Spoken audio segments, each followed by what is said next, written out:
Hello, everyone. This is Lada from astrolada.com. Again, I'm here with one of my teachers, world-famous astrologer, Rumen Kolev. Hi, Rumen. Hello. Glad to have you here again. People are showing a lot of interest towards ancient astrology, and especially since we have also an astrologer, Trifon Nikolov, who is one of your students and who does amazing world predictions every month that come true using the method of ancient Babylonian astrology that you taught him. So a lot of people saying we want to learn about that from scratch. We want to be good about that. And that's why Roman agreed to do a 14-hour webinar in December, in the middle of December, Saturday and Sunday, 2 days. Each day will be 7-hour webinar with him to go through the foundations of Babylonian astrology. And we're going to demonstrate you today some of the amazing things that you can do by learning the ancient Babylonian zodiac. And one of the days we'll be looking at the zodiac, the 12 signs, the 12 constellations, the specific degrees and what they can do, and the body parts of the animals. And I want to speak about that, if you don't mind, Rumen, for you to give us some interesting examples of how different body parts triggering different areas of your horoscope can, like the animal, can manifest exactly like that specific degree means. Yeah, actually, the webinar I think was on which date exactly? 16th and I'll put a link below. Let me just. And 17th November. 16th December. But this was what was this? Was this what kind of days was this? Saturday and Sunday. No, they are not Saturday and Sunday. Yes, they are. 16th and 17th November. Let's see. December. Huh? What? December. Yes. Wait a minute. Will this be December or November? December, because I'm going away on holiday. Okay. November. Okay, I have got the November here, so I'll right here December. Okay, 16th and 17th December. Yeah. Saturday and Sunday. Well, that's excellent. Yeah, so people have more time because this is a 14 hours, so people can organize around that a bit more, and they can, more people can be present. Yeah. Yes. Can you tell us something about the Babylonian fixed zodiac and how it's so different than the zodiac we use nowadays? Well, look, there was a big mess that Ptolemy made, a very big mess, because he, I don't know whether he did it consciously, but probably not, because in Mesopotamia, we have several different zodiacs. Actually, we have at least 3, maybe more, but at least we have 3 zodiacs, and each one of them reveals a different layer of reality. So to tell you, many people find it difficult to understand, this. And especially, some people tell me, hey, look, I am Gemini in tropical, and how can I be Taurus? It is impossible. I don't view myself as Taurus. Or somebody will say, okay, I'm Sagittarius. Do you want to tell me that I'm Scorpio? Come on, relax. This is not possible. Everything is mean is Sagittarius. I cannot be Scorpio. Yeah. So these people make several. They don't understand actually the details, because first, you do not interpret the fixed Babylonian zodiac in the same way as you interpret the tropical Ptolemaic zodiac. It has different meanings. It has different meanings, yes. It is very, very complex question. And basically, this is the first thing, that they are interpreted in a different way. And secondly, also, the people, they are, if all your conscious life you think about a certain image of yourself. Okay, so for example, let's take me. Okay, let's say my moon is in tropical Aries. Well, I can see that. Yes, you see. Oh, yes, of course. How can it be otherwise? Moon in tropical Aries. This guy, has a lot of energy. He's rash. He's abrupt. He's a soldier. He's a warrior. He likes arguments. He works. He acts on his impulse, and all of these things that they write about Aries. And however, it's we don't know that all these qualities actually that I really have in me, they don't come from moon in tropical Aries. They come from a completely different place. And actually, I'll tell you, it's like many people conform reality to the tropical chart, to the one-dimensional tropical chart. And that's why in tropical Western astrology it is so difficult to tell some truthful things about a chart that you don't know the person. Somebody gives you a chart, you don't know anything about this chart, and if the person who gives you the chart also doesn't know this person, then the astrologer is not easy to say anything. But if the person comes with his chart, it is very, very different story. So that's actually the it's not so easy. But to go back to the topic with my example, okay? So if you are only in the one-dimensional modern tropical astrology, that's what you will see. Moon in Aries, oh, excellent, that's the guy, okay? However, it is not from there, it's from completely another place. These qualities that we may think come from the moon in Aries actually come from Mars, who is my almuten. And why Mars is my almuten, actually the most powerful planet? Very simple, because Mars in my chart is on MC, right in the middle of the sky, the most powerful place in the chart. The most powerful place. That's why, it has nothing to do with the moon in tropical Aries. Nothing. Actually, angle, very visible, yeah. Yes, actually, the moon is in my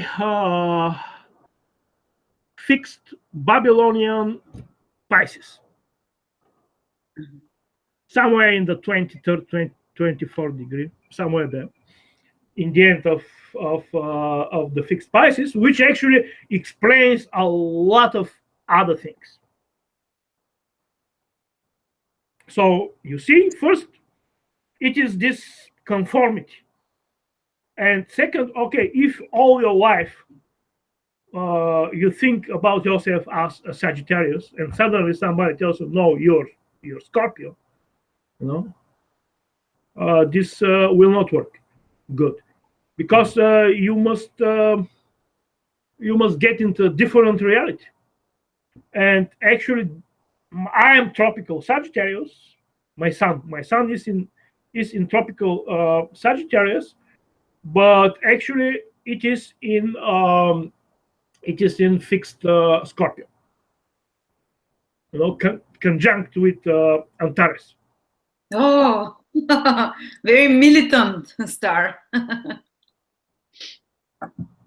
Yes, Antares has a very complex nature because it is a very it is a variable star.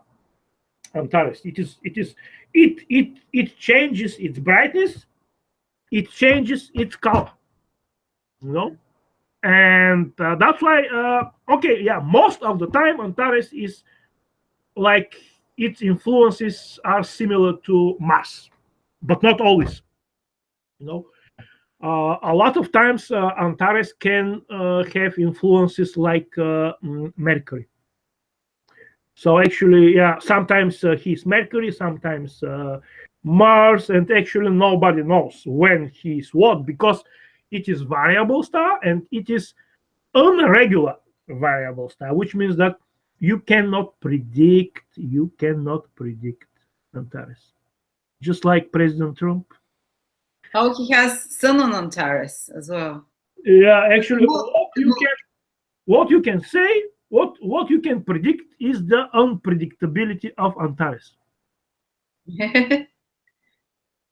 So when you look at this, okay, all my life, when I was in the tropical astrology, I was thinking about me as a Sagittarius, and I see, okay, these features, okay, they conform to Sagittarius, and this too, and I make some kind of image, mental image, which conform to this um, Antares, to this Sagittarius tropical sign.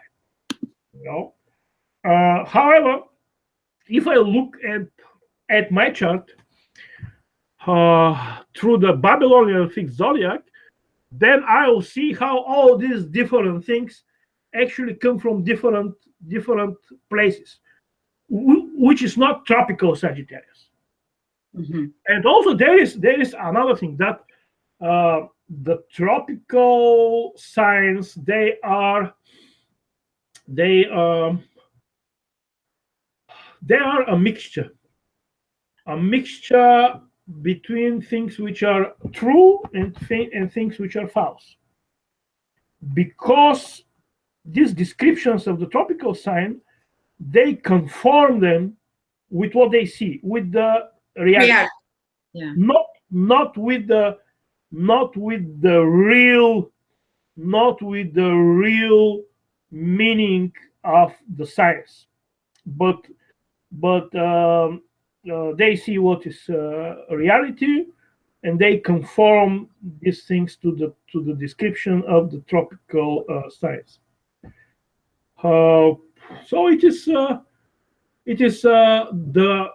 as I said, Ptolemy said that Aries begins with the spring equinox, which was absolutely true about his time. In his time, actually, the beginning of the fixed Babylonian Aries coincided with the beginning of the fixed Babylonian zodiac. The tropical. The tropical and the fixed. The sidereal were the same. They coincided exactly in 220 AD. 220 AD. The Babylonian fixed zodiac coincided with the tropical. And Ptolemy, who lived around this time, he lived somewhere 150, 160, somewhere there. When he said this, he was correct. He was right, but for his time. And actually, the tropical zodiac is a valid zodiac, which was used in Mesopotamia. However, you don't mix both zodiacs. You can the tropical sectors, you do not name them with the names of the constellations, because you create a mess. Like the first tropical sector in Mesopotamia is not called Aries, but is called Nisan. Mm-hmm. This is the name of the first tropical month. They had different names basically for the tropical zodiac. Yes, yes. Otherwise, you create a mess. And they called the first month Nisan. And this went also to the first tropical sector. We'll talk about this in the webinar. Do those months also give qualities? Because, for example, people born around the spring equinox, like I am, I'm tropical zodiac Aries, but Siderial Pisces, they're very energetic, initiative. It's noticed. We see them to be like that. Of course. There are some differences, but of course, the tropical zodiac is used in Mesopotamia, and every tropical sector has his own qualities.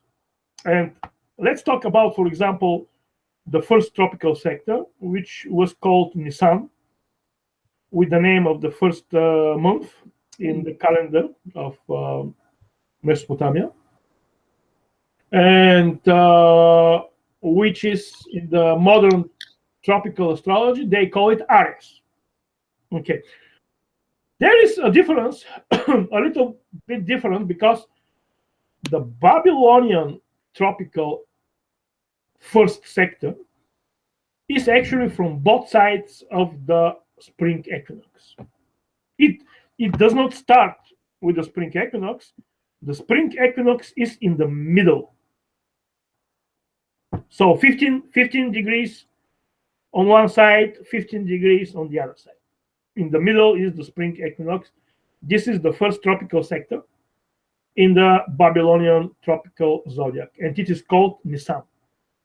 And guess what? Who from the divinities, rules the first month, the beginning of the year, the most holy of holy? This is the supreme God. And it is very logical. Nobody else can rule the beginning. The beginning of every cycle is ruled by the supreme Lord, the supreme God, which is Anu and Enlil. Enlil is his firstborn son, and they say that actually the God who is in charge of the whole universe is Anu and Enlil. Anu is the father, Enlil is the firstborn, but because Anu, we can say, is retired. He does not deal much with the world, except in some very critical moments. But generally, he sits somewhere in the clouds, and does not care about anything. However, his firstborn son, Enlil, takes care in his place and with his agreement. So Anu and Enlil, this is the Supreme Lord, and the Supreme Lord rules the first tropical sector. And not only the first tropical sector, the Supreme Lord rules the beginning of every cycle. Every small, medium, big, extra large cycle is ruled by the Supreme God. And to have those qualities that we associate with new beginnings, and which we give to tropical areas, of starting new things, of being with the Supreme Lord. The start, the beginning, the leadership, the brightness, the light, everything comes from the Supreme Lord. And you cannot say that the first tropical sector is ruled by Mars, because in Mesopotamia, Mars is Nergal. Nergal is the name of one divinity which is associated with the planet Mars in Mesopotamia. And this divinity, Nergal, actually rules the underworld. He rules this world of the dead, the underworld. And this is completely different story. Also, Nergal is associated with bloodshed, with wars, with pest, with diseases. So this is not a divinity which will rule the first tropical sector. Not at all. I wanted to ask, those sidereal constellations, did they have the same names before the tropical zodiac appeared? Were they called like Aries 2,000-3,000 years before, before the constellations, before the tropicals? Oh yeah. So the names derive from the constellation, not yet, because a lot of people say that actually the names of the tropical zodiacs and months were given to the constellations, the other way around. What? The names of the tropical sectors were given to the constellations? Yes. How is this possible? I mean, why will you name the second tropical sector Taurus? Why? Because you just from the nothing, it just comes to your head. Oh, why not? This is not possible. It is, of course, the other way around. Can you give us some example with the fixed Babylonian zodiac? I don't know if you may, even if you don't have the chart of someone, just show us how having a look now. One of the animals, or exactly in the constellations, how it makes a person behave like that. It just occurred to me one story about what I am talking about this mix-up of the tropical sectors and constellations and the fixed Babylonian zodiac, which will illustrate what I'm talking about. Now, once I had a lecture about the fixed Babylonian zodiac, and after the lecture, they were emptying the room, and one of the organizer, a guy, started cleaning with a mop the room. And everybody, there were many people there, like 30-40 people. They were in around the corners and around around the walls. They were sitting there, and this organizer, he was mopping. And as he was mopping, he was looking to me, and he said, look what is doing the fixed Leo, mopping the floor. Ironically. Why? Because he is fixed Leo, but he is tropical Virgo. Virgo is the servant. Virgo likes cleaning, right? So he was kind of irritating. He's making fun of me, saying, look, look what is doing your fixed Leo. And he should be the king, the fixed Leo, not the mopper.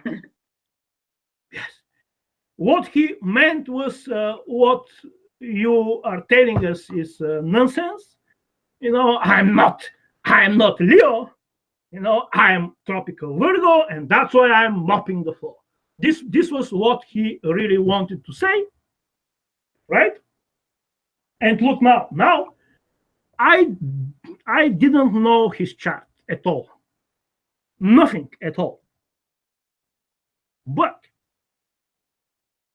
I looked at him and I told him, what you're doing now, mopping the floor, is not coming from your tropical Virgo, but from somewhere else. You must have a very powerful Saturn. 100%, your Saturn is in an angle somewhere, even either on the horizon or on the meridian. Mm-hmm. But 100%, your Saturn is on an angle. And I'm telling him this without knowing anything about his chart. Mm-hmm. And when he heard this, his jaw dropped down, Mm-hmm. hit the mop floor. So surprised and shocked he was, because in reality, his Saturn was exactly on his descendant. Angle. Yes. So basically, a planet overpowers even the signs and everything. A planet in angle and planet in position, just like you said, your Mars qualities come from Mars being on an angle for you. Yes, this actually illustrates how confused we can get. I mean, this guy is thinking that these qualities are coming from his tropical Virgo sign, and in fact, it is not coming from there. It is coming from his angular Saturn. But this is something else here, because if the the power of ancient astrology lies in this fact that you know things that there is no way you can know them. If ancient astrology was not correct, how would I know that his Saturn is there? I didn't know anything about the chart of this person. How on earth will I know that his Saturn is angular? And there are many such different cases too. This is not the only one. I remember a story you said about someone who has very dirty language. He'd always jokes and like potty mouth, as they say. And you said he should have something in the mouth of the Aries, the ram, because and he had exactly his Mercury ascendant there, so he speaks dirty. Yes. This is how the different parts of the fixed zodiac can influence the people if they are on powerful places. It's like this example, and I can remember something else now. All right, for example, there was one person. She likes she is very free-minded towards the sexual affairs, and she has had, and probably still has, a lot of lovers. Usually much younger man than she is, like that reminds me, like 10 years, 15 years younger. So she is unleashed, and when I saw her chart, I immediately knew where it is coming from, because I saw her moon right in the middle of the horns of Capricorn.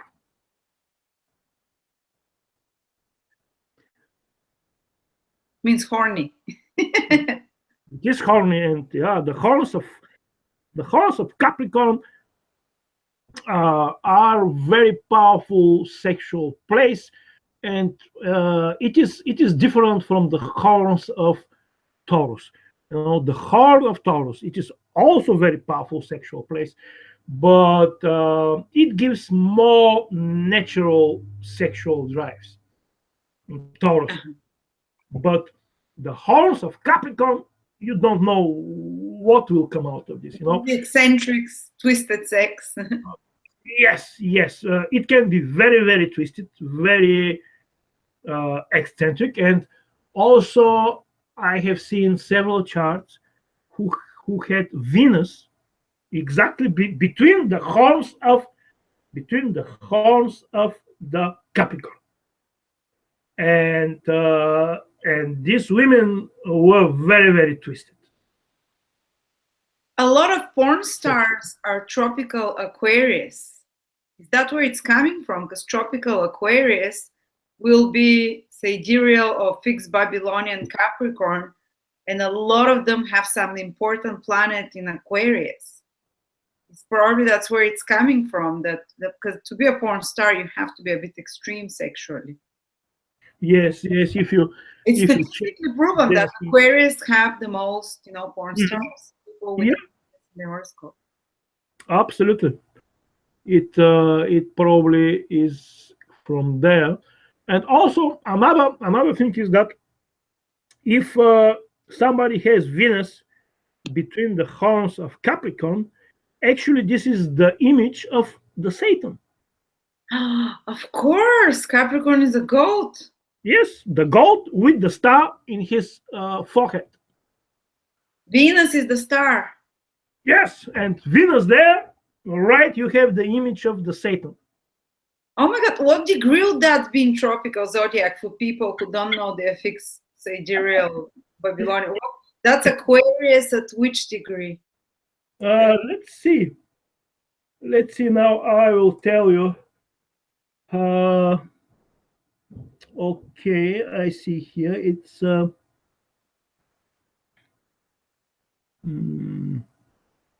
it should be somewhere in the second of Aquarius. It is around the 8 degrees, the 8-9 degree of fixed Capricorn, which is around the 17, 18 of tropical Aquarius. Around the middle. So such people would be very tempted by the devil, maybe we would say. Oh yeah, they will be.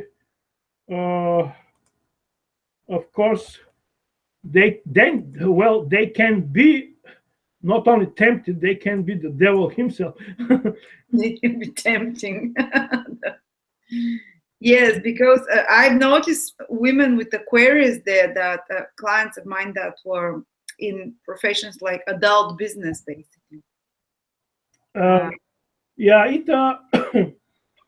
It is very tricky, if you have something like this, which is negative sign, it is not always that the person will go on this track. But most of the time, yes. Most of the time, people with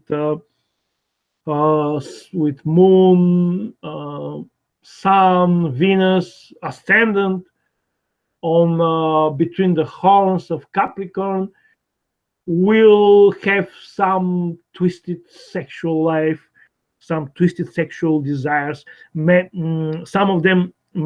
This may be not actualized, it can be only internal, they can only think about this in their hearts, but still it will be a fact. Yes, I'm so glad my ascendant is not on that degree. I'm in tropical Aquarius, but a bit off. If somebody has ascendant between the horns of the Capricorn, yes, this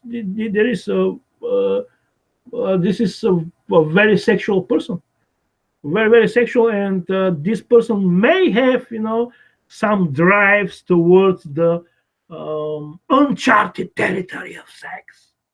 Well, they call them, because it's tropical Aquarius, and obviously astrologers recognize those qualities by observing reality, like you said, and modern astrologers do that, and they say Aquarius is the kinkiest sign, and people with kinky fantasies have a lot of Aquarius, and they'll be willing to have open relationship, or like threesomes, and experimenting with relationships and things like that. And obviously it's coming from the horns of the goat, from the constellation.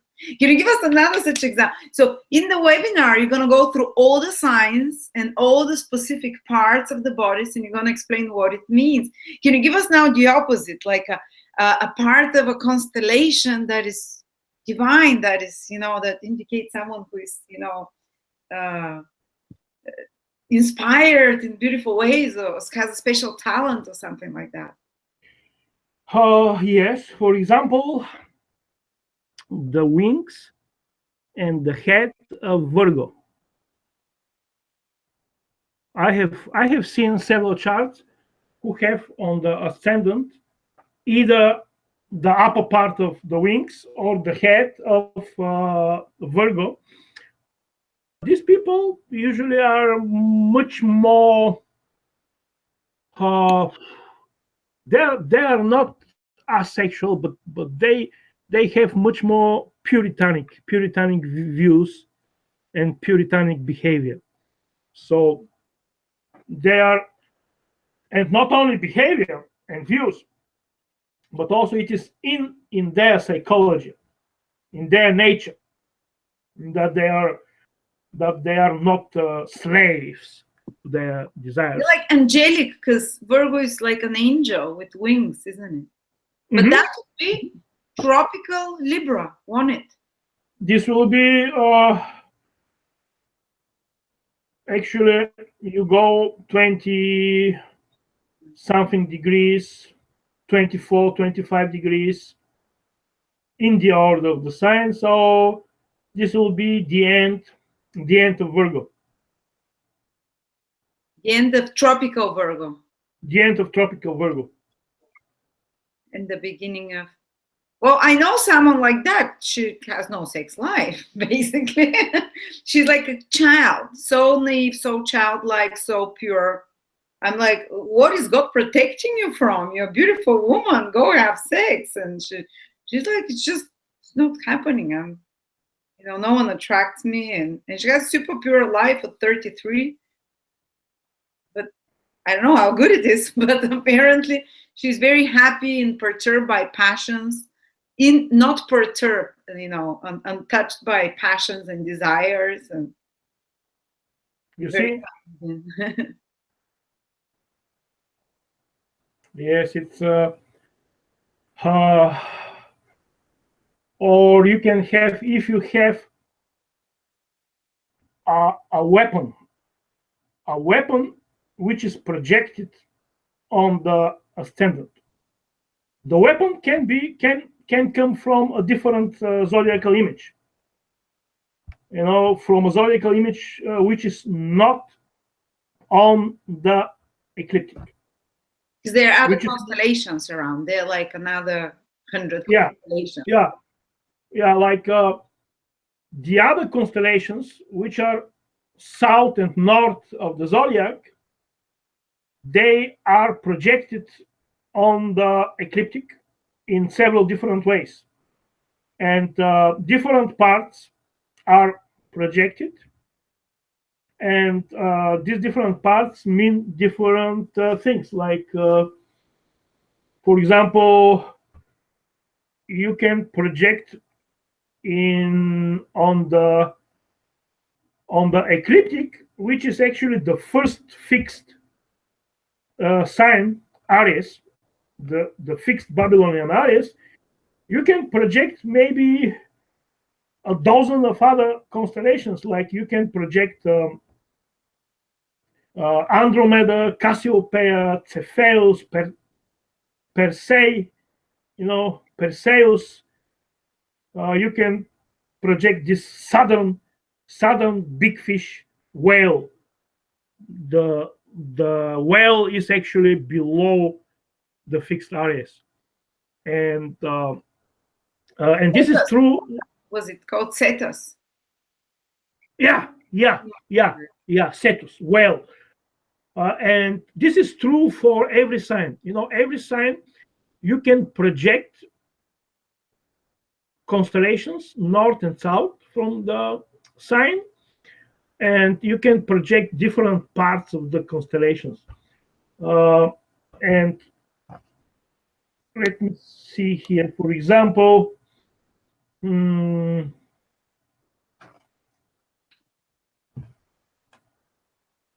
Okay. Like there is one part of Orion, which the ancient Greeks called the sword of the Orion, the knife or the sword, and this sword of Orion is projected in the 18th, 19th, and 20th degree of the fixed Taurus. So if somebody has Sun, Moon, Ascendant in this sector between the 18th and the 20th degree of the fixed Taurus. I'll be Gemini in tropical. I'm just saying for others Yeah. to know. Yeah, you are constantly, transforming the coordinates. All this channel is mostly tropical, so everyone just knows they're tropical. Yes, this will be useful. However, much more useful will be if you try to think in the coordinate system of the Babylonian tropical zodiac. Not to transform constantly coordinates, but if you try to think only in this coordinate system, because things will be much easier, because things do not change in the fixed Babylonian in the fixed Babylonian zodiac. The signs, the projection of the stars, everything is the same for thousands and thousands of years. Yeah. And if you think in the coordinate system of the tropical zodiac, then you constantly must compute, and you. Yeah, I know. I'm just doing it for the benefit of people that are watching, because a lot of them have never even heard of that there is a fixed zodiac, and they're asking, what is that, and what is this fixed zodiac? And well, and they say like, oh, I'm Capricorn, I have 4 planets in Capricorn, but I'm not like that. And I'm trying to say that this would fall in a different tropical zodiac. It's the gold.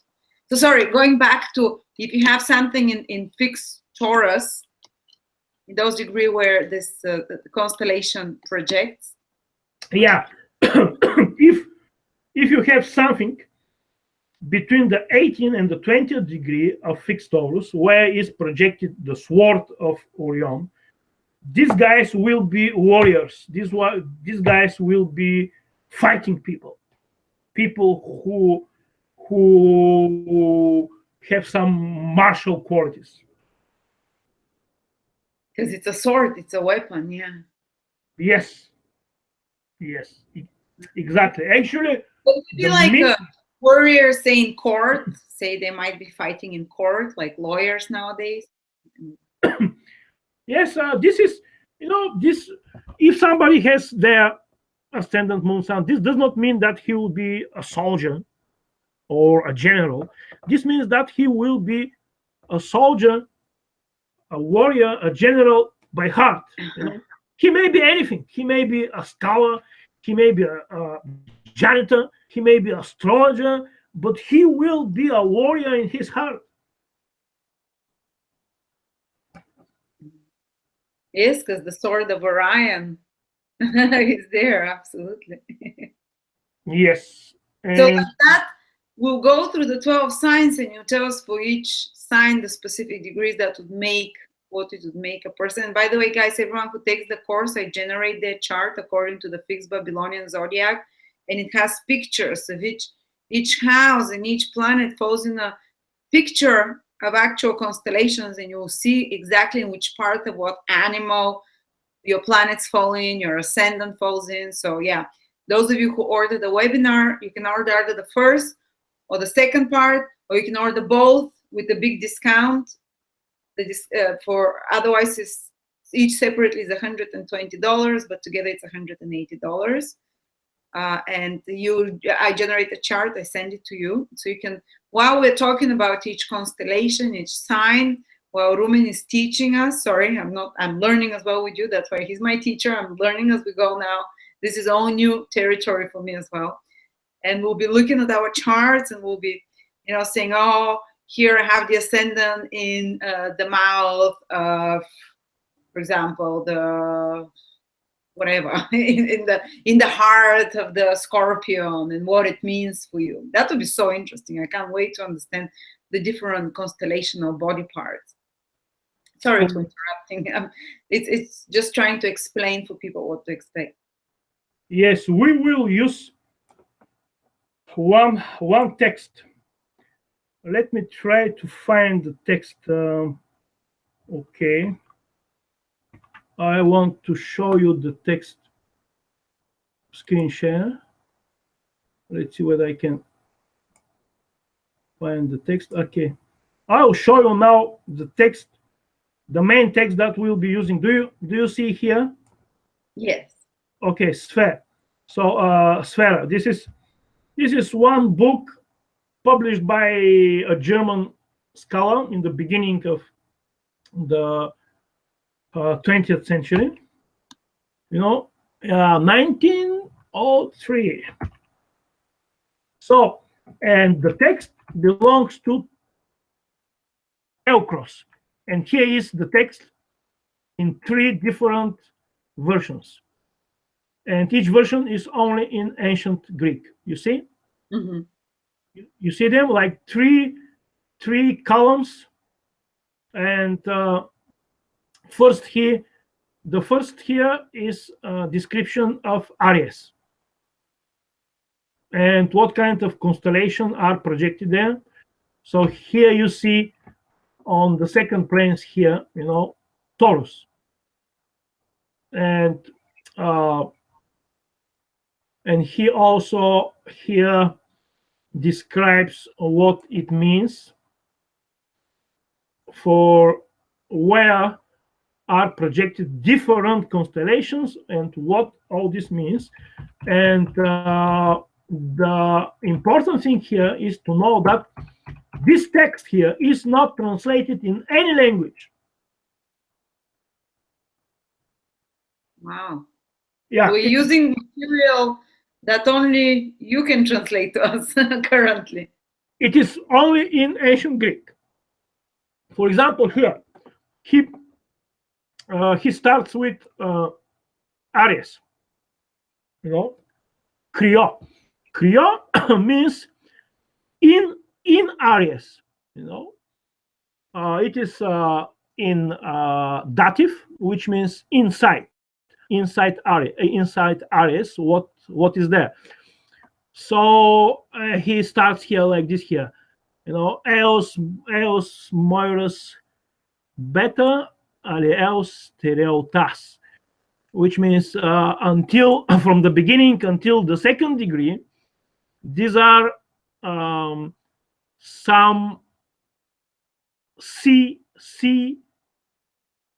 creatures, like creatures who live in the ocean, are projected into the first 2 degrees of Aries, and then he continues here until the 5th degree. Here, Eos Moiros Epsilon. Here it is until the 5th degree, and here you see very well, Athena, which is Athens Pallas, which is these constellations of the wisest of the Greek divinities. And then he says here what this will give, you know. And look here, like in this words here, uh, he says this will, you know, sophus. Sophus means people who are very, very wise. Technitas. Technitas are people who are inventive, who know machines, you know, like technitas. From there, you know, come also a lot of English like technique. Yes, technicians, yeah. Yes. So And then basically, the first 5 degrees of sidereal areas can make someone very wise, very good with technical stuff. yes, very wise and very technical people are connected with this uh, constellation of Athens. And he continues, uh, arch- architectonus, which is architects, people who build, mechanicus, mechanics. And then he continues Yes. until the 7th degree is Cepheus, which is the constellation Cepheus. You know, Cepheus was this king who was the father of Andromeda,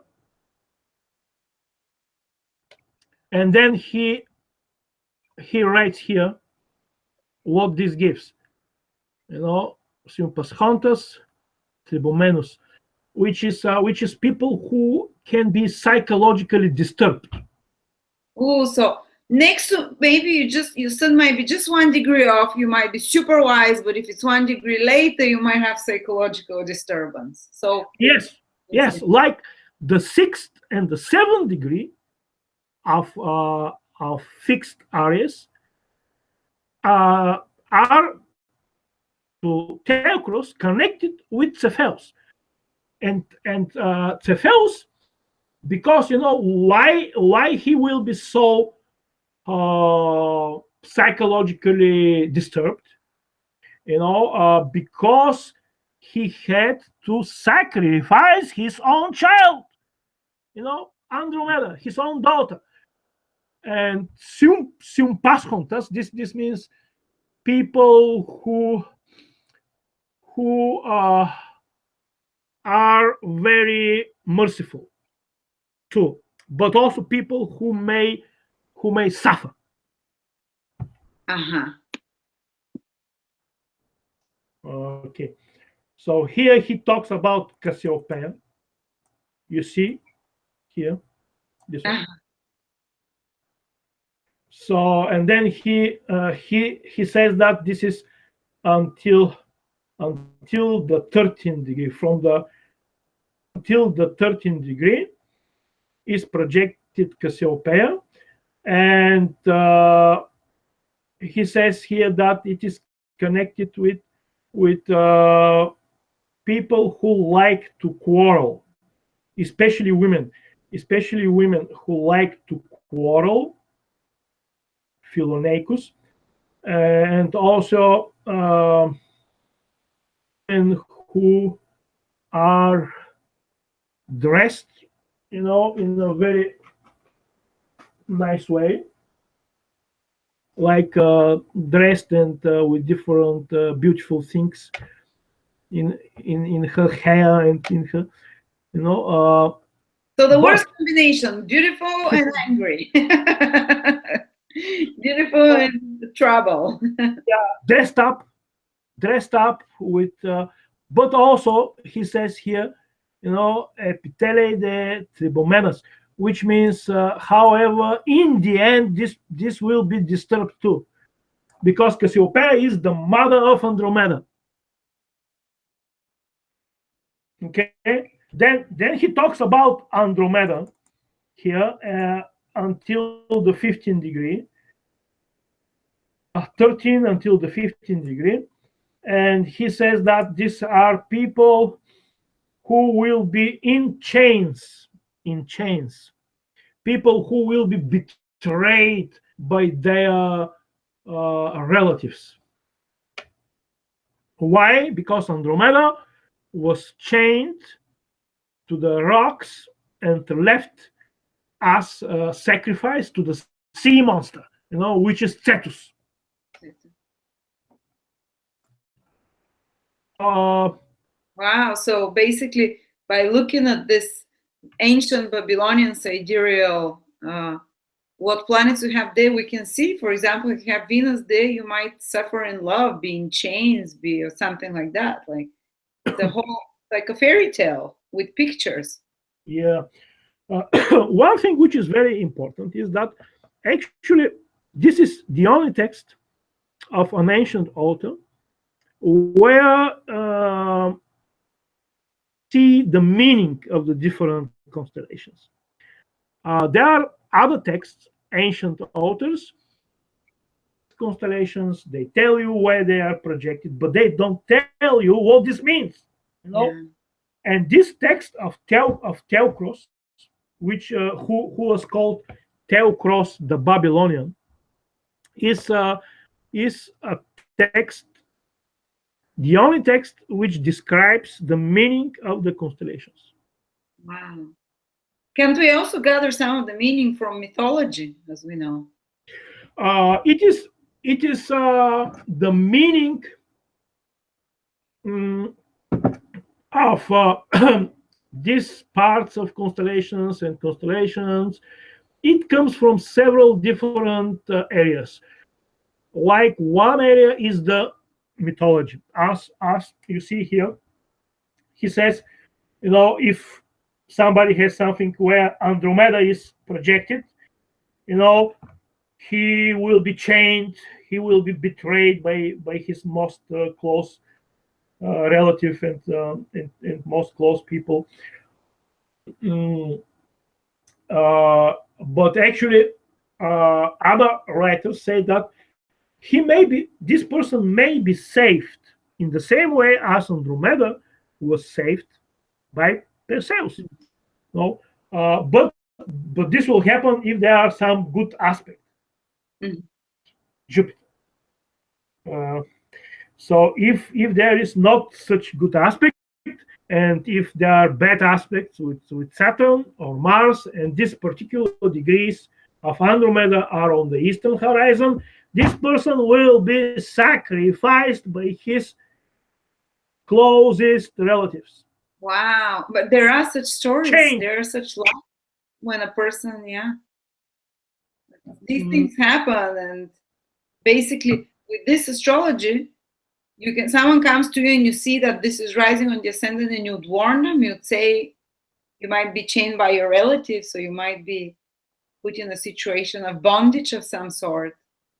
You see, you must be also, we should know also that with time, the projections of the star are changing some of the projections, some for thousands of years. But the Paranatelonta changes. The Paranatelonta, this means everything that rises together on the eastern horizon. Mm-hmm. It doesn't have to be exactly behind the planet or next to the planet. It can just be on the same line. What is important is to realize that when Theocros the Babylonian speaks about these degrees where are projected the different stars and different constellations, we should check this and we should fix if there are errors and mistakes, because in the process of transmission of this knowledge, there are errors, mistakes of those who wrote this text, and also in the time of Theocros, and also for different latitudes, the projection of the stars with the horizon, because the horizon changes, how the horizon crosses the zodiac, in what angle it changes with the latitude. And because of this, we must actually renew the knowledge and make the projection for our era and for a given geographical latitude. So this is not so simple, like you take a book, you take assume ancient Greek, so you take Theocros and you read Theocros and you say, okay, look here, at these degrees here, 12, 13 degrees is the projection of Andromeda, and this will give such people, let's check the horoscope. No. This will not work this way. You must see for the time and for the geographical latitude where is projected Andromeda in each case. Because the projection of a star on the ecliptic, the simple ecliptical projection, does not change thousands of years. However, if you want to project a star through the horizon, when the star is on the horizon, you see what is the ascendant. Do you realize? Yes, like you move that star. Your program shows that, doesn't it? Yeah. The problem, you can see it also. I can show you something else here. Let me see if I can find. Yes, I found it. I'll share now. You see this here? Yes. This is the 3D. So, for example, okay, let's try to see. I want to. Okay. Names of the stars. Okay, now. Okay, this here is for. Here you see, I'll put here 43 of geographical latitude. Okay, and let's see Capella. You see Capella here. So I'll move Capella to go on the eastern horizon. On the eastern horizon, exactly.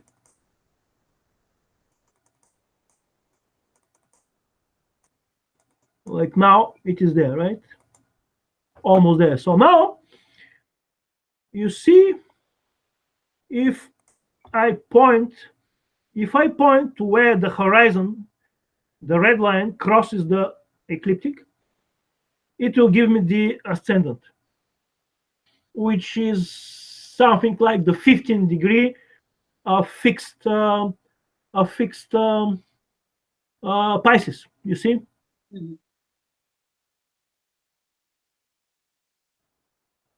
Right? The 15 degree. Okay, so Capella, when Capella is on the horizon is also the 15 degree of the fixed Babylonian zodiac, the 15 degree of fixed Pisces. Okay, was a star of wealth, wasn't it? So this is you remember very right. Yes, this is the star of wealth, and this is for the 43rd parallel, the latitude, geographical latitude of 43. However, let's change this to 23. Somewhere Cuba or Mexico. Okay, so I change this to 23. Refresh. Okay, let's see where is Capella now. Whoa, okay, I must bring it up here, and then I'll see where it projects. Okay. Wow. So it's not only by degree, there are different types of projection, like you showed us in the previous webinar. So look now. Here is 23 geographical latitude, somewhere in Mexico, okay? And Capella is rising on the eastern horizon. And now I check what is the ascendant, and you see it is the 4th degree of fixed Taurus. Can you imagine this? Yeah. So basically, you might be born on the same day, whatever, but one person is born in Spain, another one is born in South America. One will be rich because Capella is on the eastern horizon. The other one will not be at all. Yes. Also, Capella is, Capella is the brightest star of a constellation, the charioteer. The chariot, Колесница, chariot. Sounds like a winner of some sort. Auriga. And if Auriga, the chariot, is on the eastern horizon, this very, very often gives people who are extremely good drivers. Yes, chariot drivers. Maybe some Formula One player. Yes, they are extremely good drivers, and they can be also very good pilots. They can fly, and all kinds of such skills. Looking at this here, you reminded me of this very interesting place here when we were talking about being in chains, in emotional chains and different chains. You see the mouse here. There is a star here called Risha, and this star Risha is in the 5th degree of the fixed Babylonian Aries, right in the 5th degree. And this here is actually the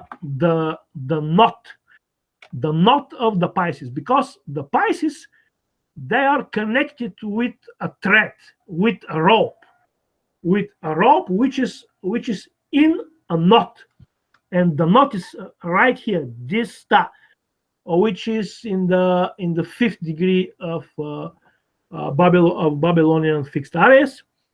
So the authors say that if somebody has their moon, Venus, or ascendant or sun, these guys can be limited in some way. They can be tied up. Tied up. Like they can be literally tied up. They can be in prison, or they can be emotionally tied up. If somebody has, for example, moon or Venus, let's say in the 7th house, moon or Venus in the 7th house, and it is somewhere in this rope that connects the fishes, especially if it is somewhere around this star here, the knot. This may well mean that this person will be tied up by his wife. Yeah. And very, very often, if a man has moon or Venus in this rope here, in this rope, and in the knot in the 7th house, and his wife or his ex-wife can put some some not very pleasant court orders, like protection order or something like this, on him, or tie him up in some way, limit him. Yes, limit him in some way. Yeah. This happens, for example, in the 12th house. Okay, imagine this rope here is in the 12th house of a chart. Somebody has there maybe the moon, maybe the sun, maybe Saturn or something else. This guy can be tied up by his secret enemies. Wow. I think I have my son there. Your sun is there? It's a 23 tropical, so it will be 29 sidereal Pisces, fixed Babylonian Pisces. So it's you think it is much better. So what we'll talk about there is no time left. It's actually one something now. So we will talk about this in detail. Also, we will talk about the different zodiacs of Mesopotamia. We'll talk about the calendar, topical about the fixed zodiac.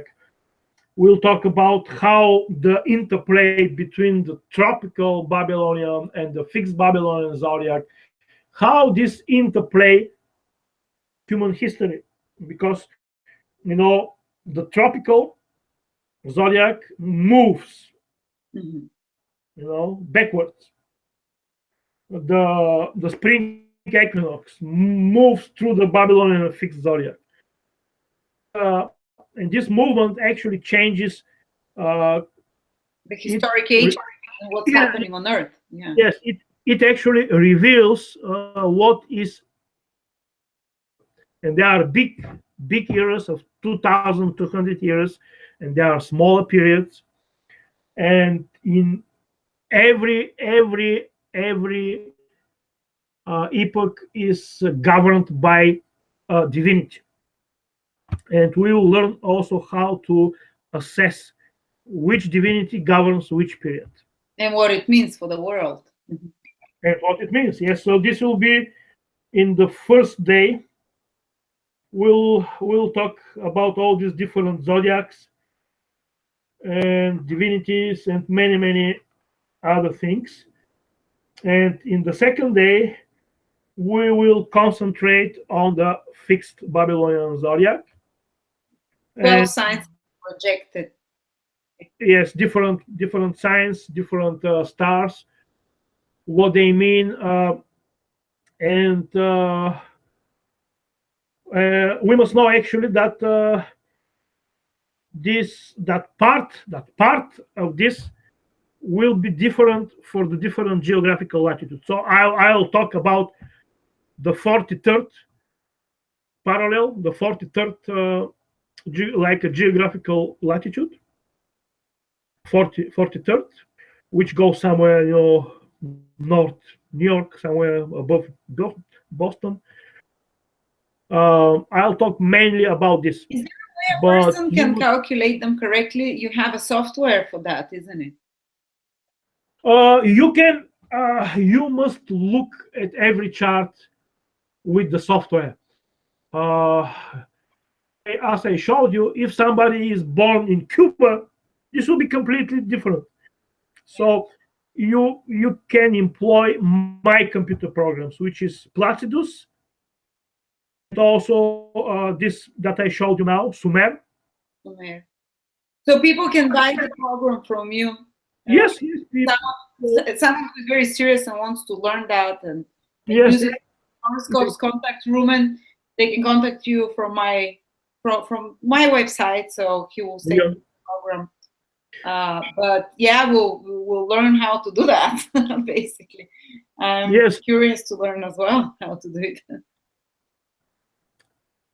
Yes, hopefully. And you also give private readings for people. They can also contact you. Yes. Yeah, I'll put a link there.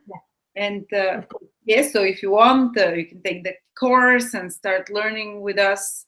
I'm learning from scratch as well, how the ancients did astrology and how you can paint a picture, a story, a whole storyline through those constellations and exact images, and how to project the stars, because in different places of the world, stars will project differently, like Rumen showed. And we'll learn all that. Or you can have a personal reading with Rumen if you're not interested in in-depth learning things like that. So he would calculate all this for you and tell you a life story, or if you have questions.